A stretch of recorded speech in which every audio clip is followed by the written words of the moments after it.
Recently, a couple older games have been re-released on the PSN and other platforms, and their trophy and achievement support is honestly subpar.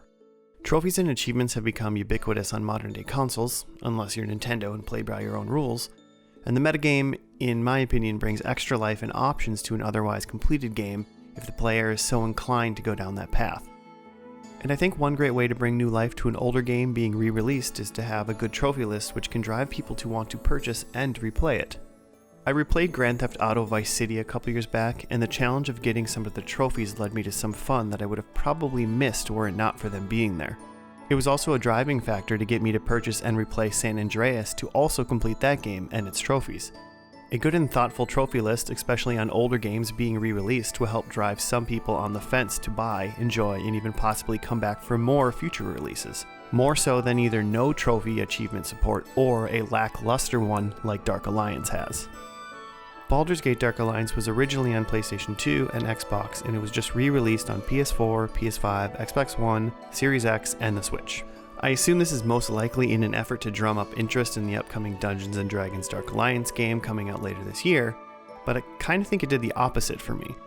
As a lover of the metagame, I was excited to replay an old favorite and score some trophies along the way. But Black Isle Studio has gone and done me dirty with this uninspired, lazy trophy list they probably took under a minute to think up and create. There are a total of 5 trophies in the game, 4 to beat the game on each difficulty and 1 more to beat the Gauntlet, which is a later side mode you unlock after beating the game for the first time to unlock a secret character and the extreme difficulty. And starting in a new game, there are 3 character classes to choose from. Bam! 3 more trophies have been thought up in 10 seconds. Where are the trophies for killing the game's bosses, for completing the game's 3 acts, or even more filler type trophies like killing a certain number of enemies? I'm disappointed. 3 other Baldur's Gate games were released recently on the PS4, and they all have full trophy lists and a platinum trophy. So why did the studio release Dark Alliance with such a lifeless trophy list? It makes me feel like they don't care.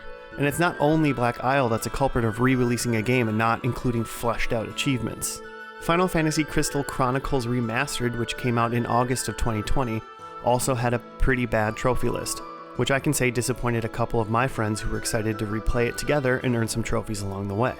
This was also another opportunity missed by the developers to add some additional challenges and to drive the fans of the game to trying out, say, a different character build they would have otherwise avoided without the developers having to actually change the base game in any way. Not everyone has access to the old hardware or software from back in the day, but I do. And I can say if the rumors of Baldur's Gate Dark Alliance 2 being re-released are also true, then I'm going to have to think long and hard about buying it again when I can just plop it in my PS2 and have essentially the exact same experience for free, since there isn't any other additional amenities like trophy support being carryingly added to these games. I bought and replayed many of the older PS1 and PS2 Final Fantasies because they added trophies, and I'm sure a lot of other people did too. I would think there wasn't too many people that refused to purchase Final Fantasy XII The Zodiac Age because they loathed the addition of achievements. And that's kind of what I'm getting at this video. Trophies and achievements are an additive experience which adds value to modern gaming. Some people don't care for them, but that doesn't then diminish their experience with a game. It's just an available piece of the gaming pie that they don't eat. But for people that enjoy extra challenges, or just like to hear that endorphin boosting ping when a trophy pops, I think that trophy lists like Baldur's Gate Dark Alliance and Final Fantasy Crystal Chronicles sends a signal from the developer that they don't really care, and that's a bummer. I'm curious to know what anyone out there watching this video thinks. Do trophies and achievements matter to you as a gamer? Does a bad trophy list affect if you purchase a game, especially a re-release of an older game?